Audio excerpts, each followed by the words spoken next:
Welcome to Golden Mastermind Seminars Radio with your host, Jeffery Combs. Jeffery Combs, President and Founder, Golden Mastermind Seminars Incorporated. Welcome to Facebook Live. Good to connect with you. Good afternoon, everyone. My name is Jeffery Combs. I'm the President and Founder of Golden Mastermind Seminars Incorporated. Good to have you aboard here on 2 Tuesday. Welcome, everyone. It is my privilege and pleasure to be here with you in the first Tuesday of June, year of our Lord, 2022. Alex, good to see you this afternoon. It was so good to have dinner with you. My wife loved connecting with you. We'd love to see you again very soon. And for those of you who do not follow Alex Rose or Alex Speaks Freely on Instagram, I highly endorse you follow her content. She's an exceptional leader and leader grower, and someone I highly endorse. Jared, how are you this afternoon? So you and Alex are here with me on Facebook Live on 2 Tuesday. It is June 7th, 2022. Welcome, everyone. It's my privilege to be here with you. Good afternoon. The topic for today's Facebook Live is Persuasion Mastery. I'm going to go ahead and let the Facebook Live populate a little, then I'll move into the inspirational portion of today's Facebook Live. And it is so easy to get overwhelmed in today's world. It was easy to get overwhelmed 3, 4, 5 years ago, but today's world is a recipe for being overwhelmed. It's going to be your responsibility to persuade yourself to be right here in your body. Not up there, not out there, but right here, right now. Being able to be here, be relaxed, and focus on results while living in the solution. Pray, breathe, release, and persuade your left brain to let go. Because the left brain, the reptilian brain, wants to control the outcome. Your reptilian brain, which sees lions and tigers, wants to create stories that are not real. The gas prices, everything that's going on in the schools, everything that you see going on in the world out there, the financial collapse that people are talking about. I mean, people go, what do you think of the economy? I don't really get into that. I mean, there's nothing for me to think about other than solution right here, keeping my ass right here in this chair, focusing right there, putting energy into my clients, my customers, having quality time with my wife, and then breathing, releasing, meditating, and praying, and doing my best to be my best, and persuading myself not to be overwhelmed. Some of the best persuasion skills that you'll ever master are the persuasion skills that you persuade yourself not to be anxious, not to be overwhelmed, not to be in anxiety, fear, and doubt, and to be able to trust your feelings. Stacy Stolar has joined us. Stacy, good to see you this afternoon. Stacy is a real estate professional who is licensed in the southeast portion of the United States. And if you follow Stacy, you can tell that she is a quality sales professional when it comes to real estate. Tracy Calvert has joined us. Tracy, love your brand. I follow you. You're an exceptional woman. Tracy is also a mentor I highly endorse. Callie Lavina has also joined us. Good afternoon, everyone. If you're just joining me right now, the topic for today's Facebook Live is Persuasion Mastery. It is a topic that I've been training on for years. I first started to learn about persuasion skills and techniques in my early career, specifically with a technology called neuro-linguistic programming. I was introduced to that type of technology early in my career, and I've never taken a course, although I've read multiple books. And in 1997, there was a man who joined my team for a product. His name was John Lavall, Lavalle, and he wrote a book with Richard Bandler, the founder of NLP, called Persuasion Engineering. And I've seen Kate Grace, I saw had that book on her shelf, and I had recommended on this call. In my hardback book, Lavall signed it. He was in my team back in the day in a Patriot organization I was part of back in 1996, 7, and 8. And I'd already started reading neuro-linguistic programming techniques. The first book I ever bought on that topic on persuasion mastery was Frogs into Princes. That is the original book that that Richard Grinder and John Bandler wrote. They're the two pioneers of NLP. And so the first book I wrote was Frogs into Princes. And then their second book was called The Structure of Magic, and then Structure of Magic 2. I have all three of those books from the 80s. And so I started reading those skills, reading those techniques, and then I have another workbook on NLP that I've used multiple times. John Law, good to see you this afternoon. Lynn Vincent, good to see you. Good to see everyone here this afternoon. A beautiful summer day in Stockton, California. The topic for today's Facebook Live is persuasion mastery. How to persuade yourself not to be overwhelmed. How to persuade yourself not to be in anxiety, fear, and doubt. Not to focus on the future that hasn't happened, but learning how to focus on being here, being now, and most importantly, letting go. So that you are no longer the mind-body connection to the events that create those overwhelmed feelings, those anxious feelings, those feelings of worry, of dread, of regret, those feelings that are very, very heavy, and learning how to let go of those feelings that keep you so overwhelmed. One of the first situations in persuasion is your words, because words are law and words don't return void. Be aware of how often that either you or people in society use the term guess. So here's the length of a sentence. Right in the middle of that sentence, right in there somewhere, the American society, Canadians, English, Australians, insert the word guess. So they're inserting the word guess in a sentence. Americans also say the word kinda a lot, Kinda. It's the slang version of kind of. And neither one of those words mean anything. Kind of or kinda don't mean anything. Americans also use a sound frequently to start a sentence. Means it's like this. So here's the right hand, and with their left eye iris, they go up there, and comes out of their mouth. It's a sound that buys time.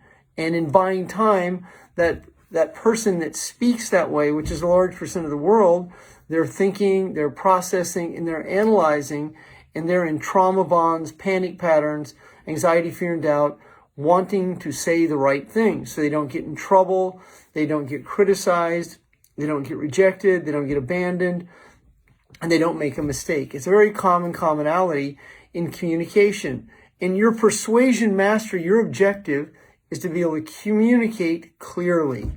And many people misconstrue the term directness for clarity. I've had people say to me, "You're very direct." Actually, I'm very clear.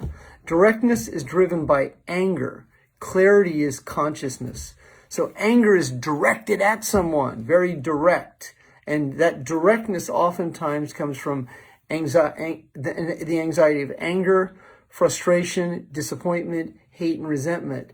Whereas clarity comes from consciousness. It's a much more engaging energy. Clarity is outcome. You know it. Clarity is a feeling that you have. It's a feeling of intuition. It's in your body, in your gut, in your limbic brain, in your second brain, in your gut, and your vagus nerve is reset, and you're not in an overwhelmed state where your vagus nerve is just it's just completely out of alignment. It's not wired. And when you're in clarity, your communication style is heard. It's delivered. It's a message that people are able to understand.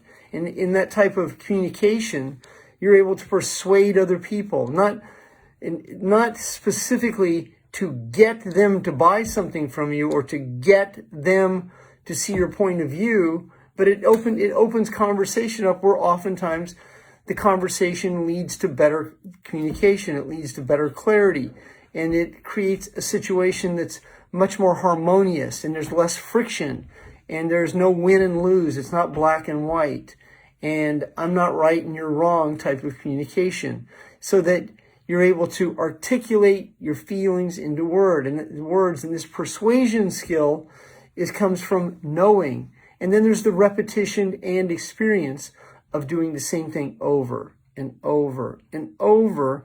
And then it creates a reflex that's relaxed. But in a hypervigilant state, in fight or flight like this, the energy is cut off, the energy is broken. And the communication style is a start and stop style of communication where the ums and the kindas and the I guesses and then uncertainty is the communication.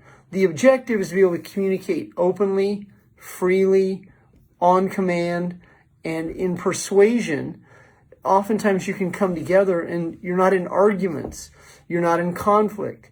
And even if you don't agree with someone, in persuasion, there are times where you can turn the situation around. You can exit the conversation in persuasion a lot more diplomatically. You're able to persuade the person, hey, let's just end it. It's good with me. I understand where you're coming from. Hey, I don't want to make you wrong. It's good. I feel you. So you're able to and rather than creating enemies, you can create allies. And in today's world, it's so much more important to have an ally than an enemy. And as we're in the great divide of, there's just so much division going on in our country and the world, and there's the right and wrong, and you're wrong and I'm right, and there's just so much of this division going on that it's going to be, you want to be someone who's an ambassador of change, someone who's actually persuasive, that has a point of view that people will listen to, and that you start to attract a series of followers that feel you, that see you, that understand you. And you're coming from consciousness, not directness. And directness is force. And if you have a business where sales skills are important and you're in force because you need that customer or you have to make that sale, your persuasion skills are not going to be good. And then you come from desperation, hostility, resentment, and it's not effective. So this is why it's also important that you learn to persuade yourself not to feel rejected, not to feel abandoned, and not to feel gaslighted and ghosted in situations where it really isn't applicable. If people don't buy from you, it's usually one of two reasons. The number one reason is that they're not interested in what you have, or you weren't effective in articulating your words and feelings. And it can be some of both at times, but most of the time, people are just not interested in what you have to offer. And if you're not effective in your communication persuasion skills, well, your law of averages go down to here. If you're effective in your communication persuasion skills, well, your averages go like this.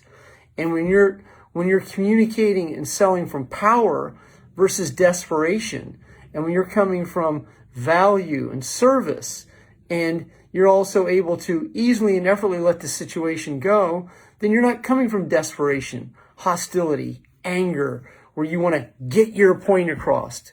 Well, that's not effective. You want to be able to deliver your message in 30 seconds or less. And because that's the average attention span of the average person.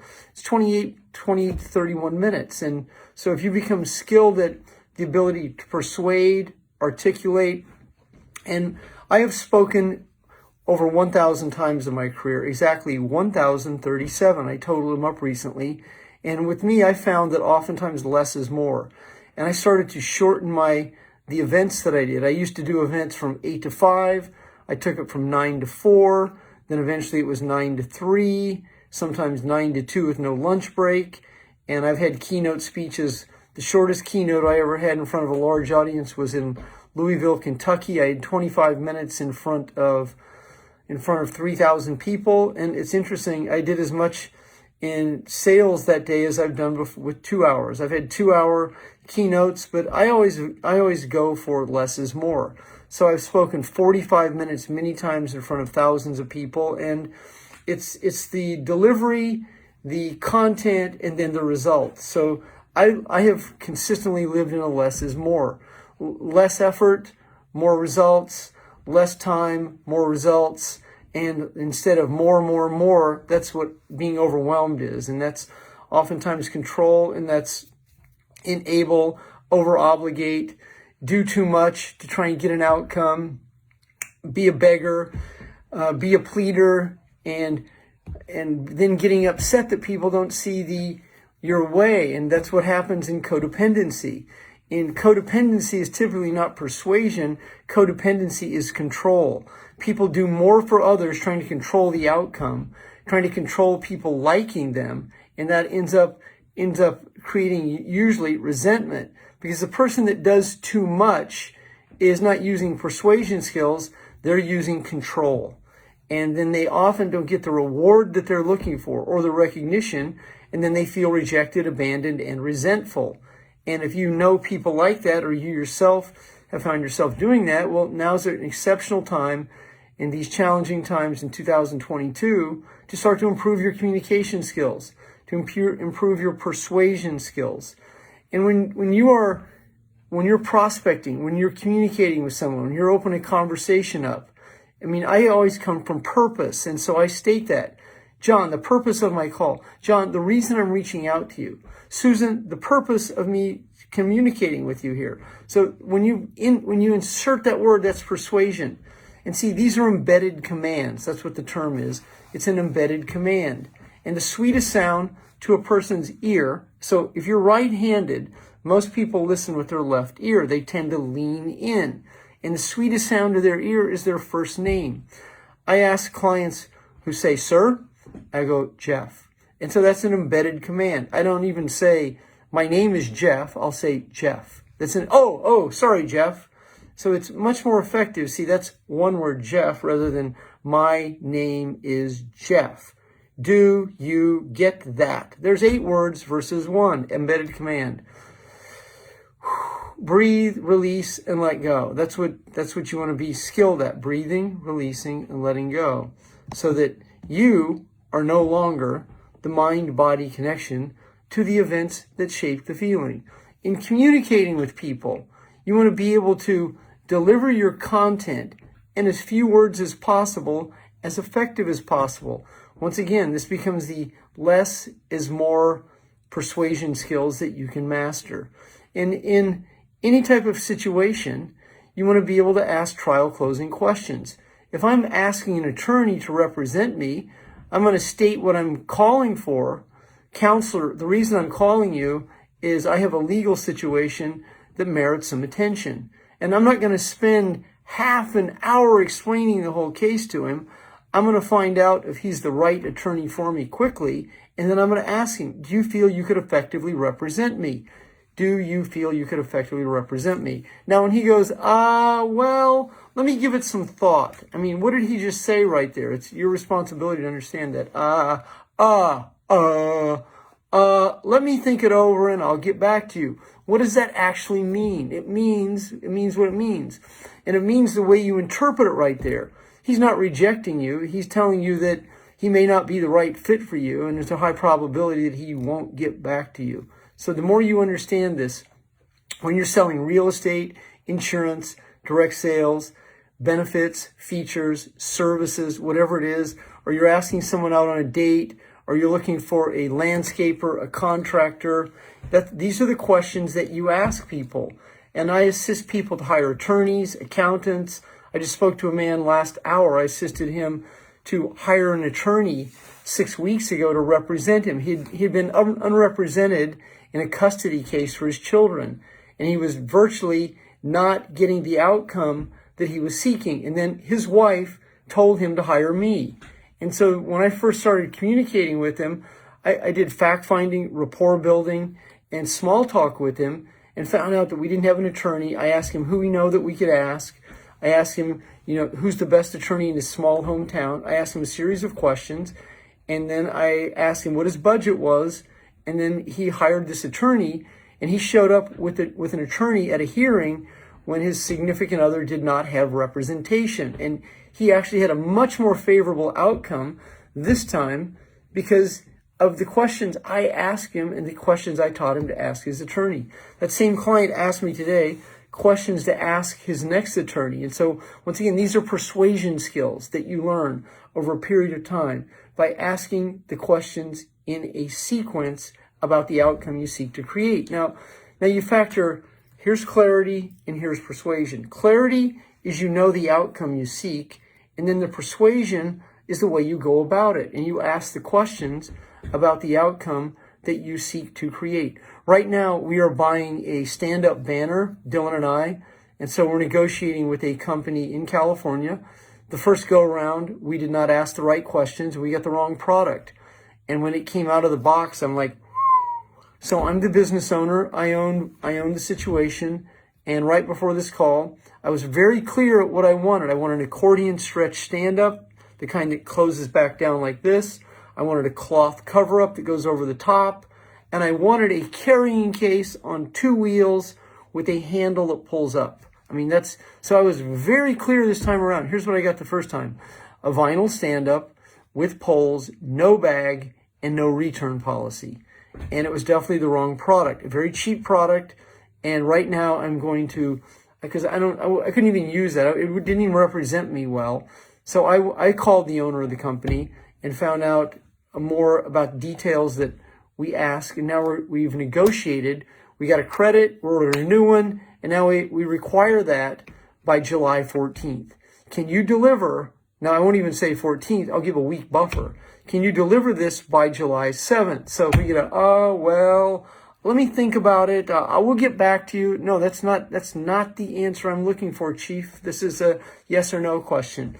Also, watch how many people do not answer a yes or no question with a no or a yes. Most of the world will tell you a story, oftentimes unrelated to the question you ask. Now, when you're as cool as the other side of the pillow with ice in your veins, because you are a skilled soul having human experience with a high level of consciousness, you don't personalize it, and then you can ask, that was a yes or no question. So, yes, John, Chief is right, John, Chief. So, thank you, Stacy. There are some exceptional sales professionals here on today's Facebook Live. Stacy Stoller is an exceptional sales professional. Tracy Calvert is an exceptional sales professional. I highly endorse both these women. I saw Roger Maldonado. Roger is crushing his career. Roger's a good man. Roger is a phenomenal human being. Roger is crushing selling solar in today's world. Roger's been on his career for less than a year. He started setting records while I was coaching him. He just rehired me. He's been asked to speak at his company, and he sells door to door. And I do mean really door to door. He's out in the neighborhood doing door to door selling, and he had to go through a trial period where he knocked on the door and then someone else would close the sales for him. Now he's closing the sales for himself because he is a persuasion master. So once again, if you are looking for a home in the Carolinas, Stacy Stoller is your woman. If you're looking for a mentor in anywhere in the wellness industry, I highly recommend Tracy Calvert. Roger Maldonado, I'm singing your praises. As I said, Roger is one of those people that underneath his name it says good dude. He's a stand-up man who has gone to his school board. He has stood the gaff of what was required for him to stay in the gaff of. He is a good man. There's some great salespeople on today's Facebook Live, and I want to thank all of you for being here this afternoon. So good, John, good to see you. Callie, so good to see you here this afternoon. Longtime client, so I go back a few years with, so look forward to seeing all of you. I did put out a promotion today for the Millionaire Blueprint in my backyard, Stockton, California, and that is on July 15th and 16th. There is a probability, if you're not able to attend the first one, there's a possibility I may be doing one in December. Would love to see you. And right now we had another ticket sold, and that is 15 tickets. I am announcing a new speaker. I just hired John Mason to speak. John is a top-tier insurance professional. If you follow his content, it's Jonathan Mason. He was writing great content today on indexed annuities. He is an expert on that. He is going to speak for me at Millionaire Blueprint. He's going to cover the money portion. He's going to be available both days to speak, and he'll really assist you to understand all the insurance products that are out there and how to pick a carrier, a company, a policy, and where do you invest your money in unsafe times. And I've specifically hired him to do that. John is a 7-figure income earner in his mid-30s, and I was his coach when he was 23 years old in his third year insurance. He started at age 20. At 23, he hired me back in the day in Palm Springs, California in 2000. So John he'll be one of my money coaches at my event, Millionaire Blueprint. But follow him on Facebook, Jonathan, Jonathan Mason. Go to his page. He's got really good content on indexed annuities. He was educating me today on some of those financial products. Have a great afternoon, everyone. If you're on today's Facebook Live and you're a former client and you're considering to rehire me, I have a $3,000 package. If you're a former client that has multiple hours, it is definitely a persuasion skill that I will show you. So there's a $3,000 package with multiple hours. And it's not, if you haven't hired me for the last 3 years, that is a great value. So reach out to me. If you have not received a free 20-minute coaching call, reach out to me. But for former clients, I have an offer for you. It's a very persuasive offer. Have a great afternoon, everyone.